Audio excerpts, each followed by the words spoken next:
अस्सलाम वालेकुम, मैं डॉक्टर इमरान ज़ा एक बार फिर आपके साथ। आज एक बड़े कॉमन टॉपिक को लेके हाज़िर हुआ, नाइट गार्ड।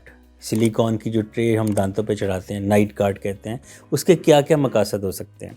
सबसे पहला मकसद नाइट गार्ड का होता है कि जो ब्रक्सिज़्म है, दांतों को आपस में रगड़ना है, पेशेंट सोते में या जागते में अपने एक सबकॉन्शियस इफ़ेक्ट के साथ आप जो दांतों को रगड़ते हैं, उसको बचाने के लिए हम नाइट गार्ड यूज़ करते हैं। मुंह को भींचने से या दांतों को आपस में रगड़ने से जो नुकसान पहुंचता है वो प्रेशर नाइट गार्ड अपने ऊपर लेता है और मरीज़ दांतों को घिसने से बचा लेता है। नाइट गार्ड का दूसरा बड़ा मकसद दांतों की सेंसिटिविटी के लिए भी है, यानी कि अगर पेशेंट को ठंडा या गर्म और मीठा लग रहा हो और वो आम कॉमन तरीक़ों से वो सेंसिटिविटी ना जा रही हो, तो हम पेशेंट को सिलिकॉन का नाइट गार्ड बना देते हैं, जिसमें हम एक ख़ास कॉम्पोजिशन डाल देते हैं पोटेशियम नाइट्रेट की, जिससे कि दांतों को ठंडा गर्म लगना ख़त्म हो जाता है, सेंसिटिविटी को फ़र्क पड़ता है। पेशेंट नाइट गार्ड में वो जेल लोड करके 1 घंटे या 2 घंटे के लिए रोज़ाना लगाते हैं और आहिस्ता-आहिस्ता हफ़्ते से 10 दिन के अंदर या 2 हफ़्ते के अंदर पेशेंट को सेंसिटिविटी से निजात मिल जाती है थ्रू नाइट गार्ड।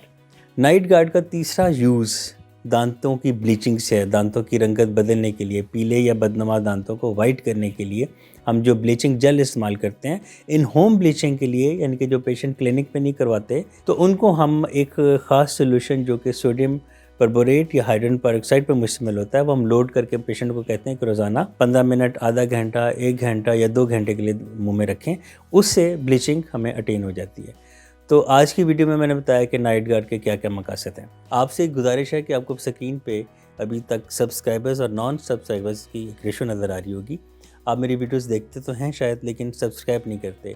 आपसे रिक्वेस्ट है कि मेरे चैनल को सब्सक्राइब भी करें और बेल आइकन को ऑन कर दें ताकि आपके कहे बगैर मैं आपके पास आ सकूं।